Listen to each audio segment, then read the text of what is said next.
नमस्कार दोस्तों, स्वागत है आपका आज की क्लास में। आज की क्लास में हम लोग पढ़ने वाले हैं जैन धर्म को, क्योंकि जहाँ भी हिस्ट्री आती है वहाँ प्राचीन भारत से प्रश्न पूछे जाते हैं और जैन धर्म और बौद्ध धर्म दोनों ही इसके लिए इम्पोर्टेंट है।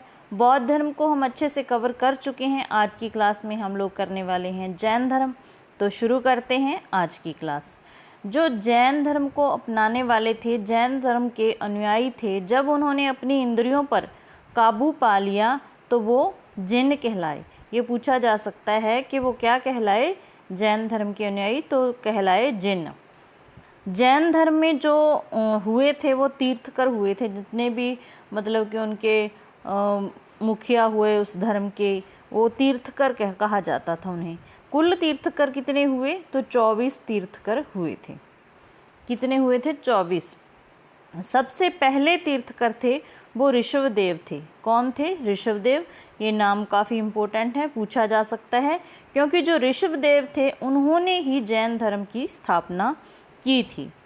लेकिन जो महावीर स्वामी थे वो जैन धर्म के वास्तविक संस्थापक कहलाए थे, जो कि 24वें तीर्थंकर थे। और 23वें तीर्थंकर का भी नाम पूछ लिया जाता है। तो जो 23वें तीर्थंकर थे वो थे पार्श्वनाथ। कौन थे? पार्श्वनाथ। ऋषभदेव जो कि जैन धर्म के संस्थापक थे, उनके 2 पुत्र थे, 2 बेटे थे। एक का नाम था भरत और दूसरे का नाम था गोमतेश्वर। क्या था? एक का नाम था भरत और दूसरे का नाम था गोमतेश्वर। जो कहा जाता है कि हमारे देश का नाम भारत है, वो ऋषभदेव के बेटे भरत के नाम पर पड़ा है। ये धारणा है, ये माना जाता है। और गोमतेश्वर की बहुत बड़ी प्रतिमा जो कि कर्नाटक के श्रवणबेलगोला में है, बहुत बड़ी प्रतिमा है। गोमतेश्वर को बाहुबली भी कहा जाता था। ये चीज़ भी आपको याद रखनी है कि गोमतेश्वर को बाहुबली भी कहा जाता था, क्योंकि इसमें 200 हाथियों जितना बल था। कितने हाथियों जितना बल था? 200 हाथियों जितना बल था। जो पार्श्वनाथ थे, यहाँ पर थोड़ी मिस्टेक है, 23 में आएगा। 23वें तीर्थंकर थे, उन्होंने 4 महाव्रत दिए थे: सत्य, अस्तेय, अहिंसा और अपरिग्रह। सत्य बोलना चाहिए, चोरी नहीं करनी चाहिए, हिंसा नहीं करना चाहिए और ज़्यादा धन एकत्रित नहीं करना चाहिए। ब्रह्मचर्य महाव्रत महावीर स्वामी ने दिया था। कौन सा? ब्रह्मचर्य। महात्मा गांधी जैन धर्म के 2 महाव्रतों का पालन करते थे: अहिंसा और अपरिग्रह। कौन कौन सा? अहिंसा और अपरिग्रह। ये भी क्वेश्चन पूछा जा चुका है कि महात्मा गांधी जी जैन धर्म के किन 2 महाव्रतों का पालन करते थे? अहिंसा और अपरिग्रह। जो 19वें तीर्थकर थे उनका नाम मल्लीनाथ था, लेकिन ये नहीं अभी तक पता चला कि वो स्त्री थे या पुरुष थे। मल्लीनाथ थे।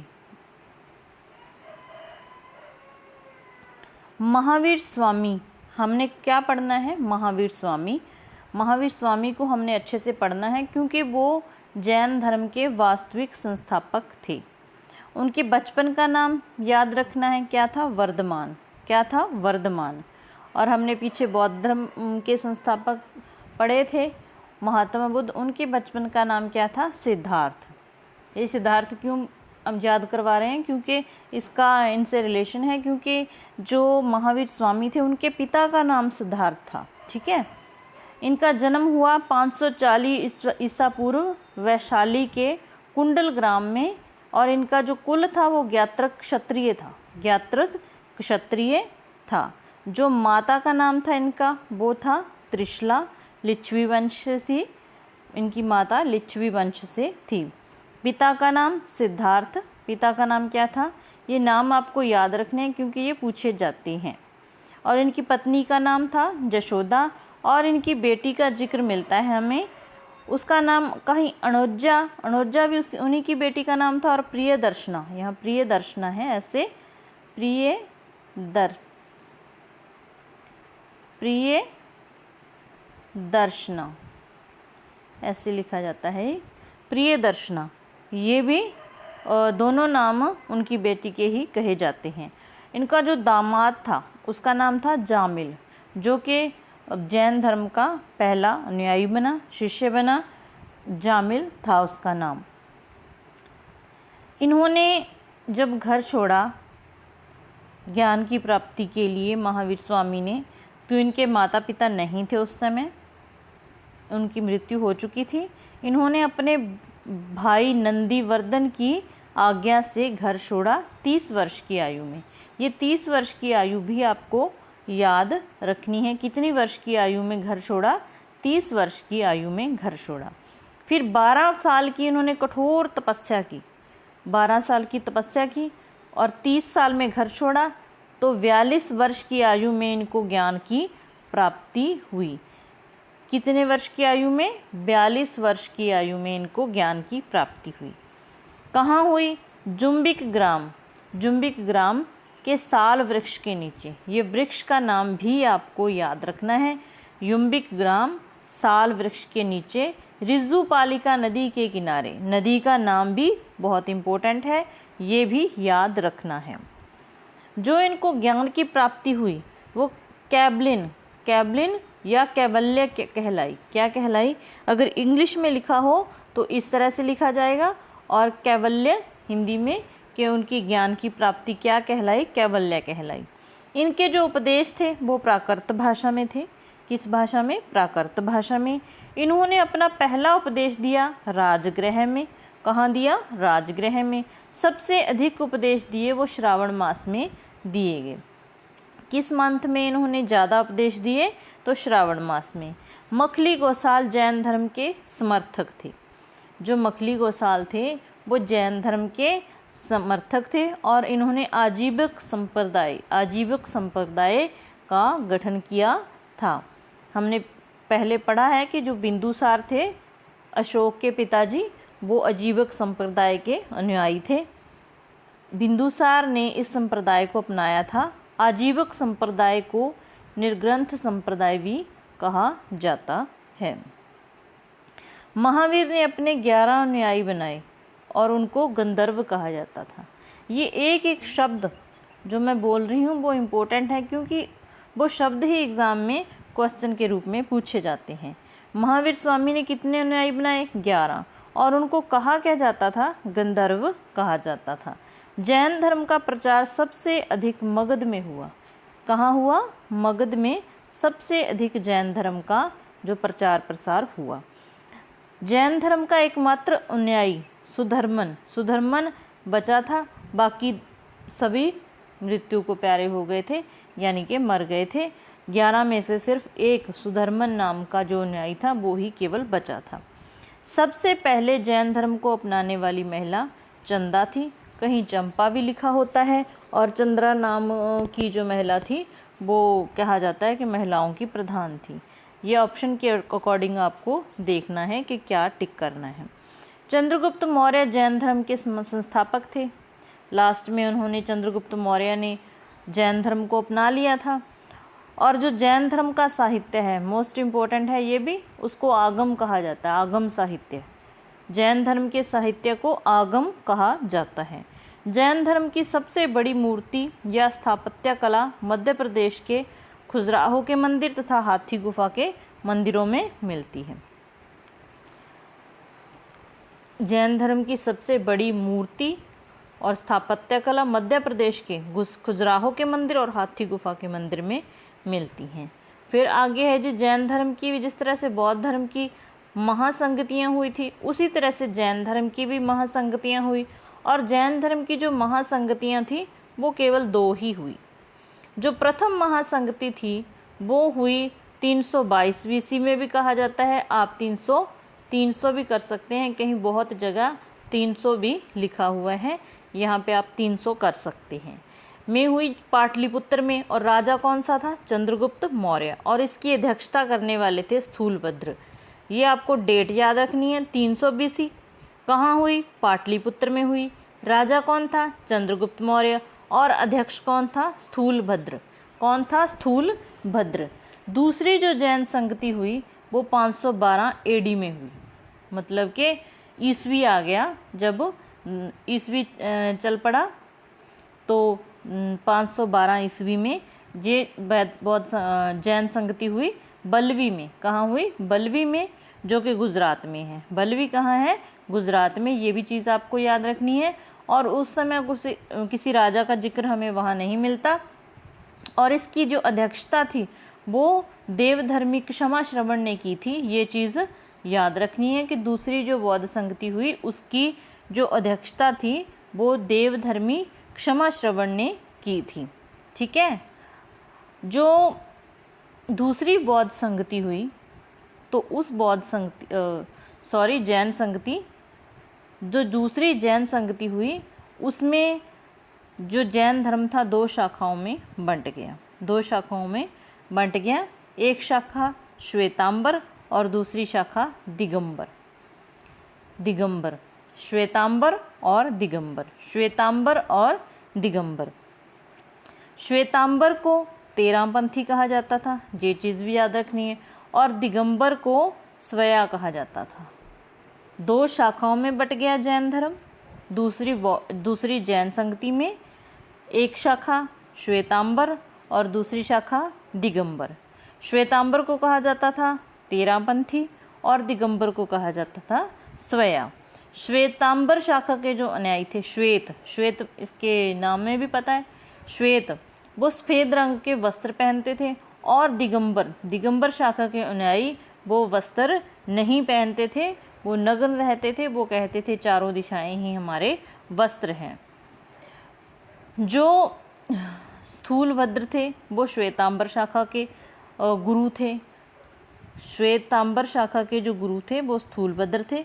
और दिगंबर शाखा के जो गुरु थे वो भद्रबाहु थे। और जो श्वेतांबर शाखा के अनुयायी तो विवाहित थे तथा दिगंबर शाखा के अनुयायी अविवाहित थे। ये चीज़ें आपको याद रखनी है। शाखाएं कौन सी? श्वेतांबर और दिगंबर। श्वेतांबर शाखा को कहा जाता था 13पंथी, दिगंबर शाखा को कहा जाता था स्वया। श्वेतांबर शाखा के गुरु स्थूलभद्र, दिगंबर शाखा के गुरु भद्रबाहु। श्वेतांबर शाखा के अनुयायी विवाहित और दिगंबर शाखा के अनुयायी अविवाहित। ये चीज़ आपको याद रखनी है। जो दूसरी जैन संगति हुई इसमें जैन धर्म के ग्रंथों का संकलन किया गया। एक कल्प सूत्र नाम की पुस्तक है, रचना है, वो किसकी है? भद्रबाहु की है। भद्रबाहु ने कल्प सूत्र की रचना की। ये सीधा सीधा भी पूछा जाता है कि कल्प सूत्र किसकी रचना है, तो आंसर होगा भद्रबाहु की। और इसमें 24 के 24 तीर्थंकरों की जीवनियाँ लिखी हुई है। जो इसकी भाषा है इस रचना की वो संस्कृत है।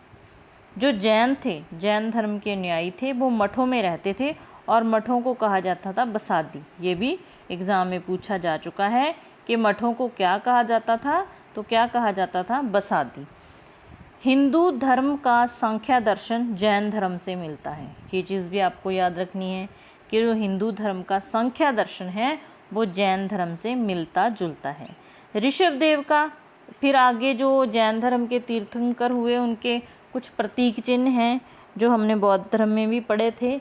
जो इम्पोर्टेंट है वो हम कर लेते हैं, जिनसे एग्ज़ाम में क्वेश्चन पूछा जाता है। जो ऋषभदेव थे, संस्थापक थे जैन धर्म के, उनका जो प्रतीक था वो वृषभ भी कहा जा सकता है और सांड भी कह देते हैं। ठीक है। जो पार्श्वनाथ थे 23वें तीर्थंकर, उनका जो प्रतीक था वो था सर्प, सांप।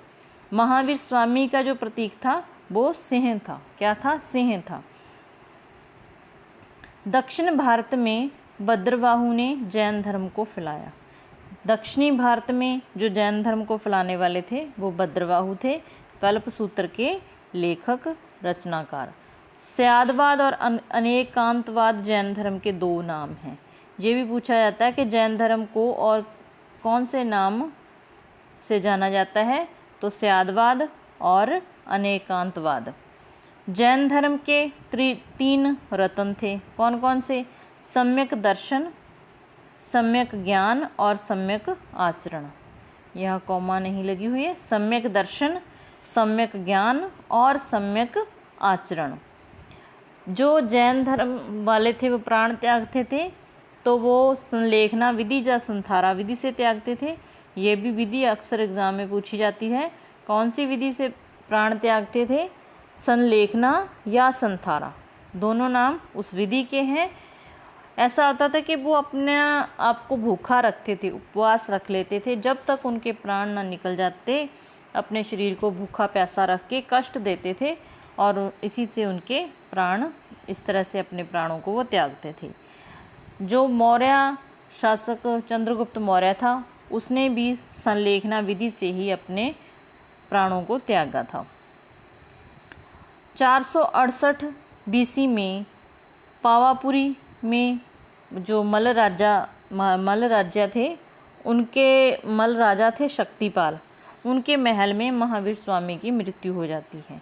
468 बीसी पावापुरी में मल्ल राज्य के शक्तिपाल राजा थे, जिनके महल में महावीर स्वामी की मृत्यु हो जाती है। मृत्यु होती है इनकी 72 वर्ष में। कितनी उम्र में? 72 वर्ष की आयु में इनकी मृत्यु हो जाती है। आगे है जी, जो खजुराहो के जैन मंदिरों का निर्माण था, वो आपको याद रखना है कि चंदेल शासकों ने करवाया था। किन्होंने करवाया था? चंदेल शासकों ने। मथुरा कला का संबंध जैन धर्म से है, ये चीज़ भी आपको याद रखनी है। 2 जैन तीर्थकर थे जिनका जिक्र ऋग्वेद में मिलता है। कौन कौन से थे? ऋषभदेव और अरिष्टनेमी, ये 22वें तीर्थंकर थे।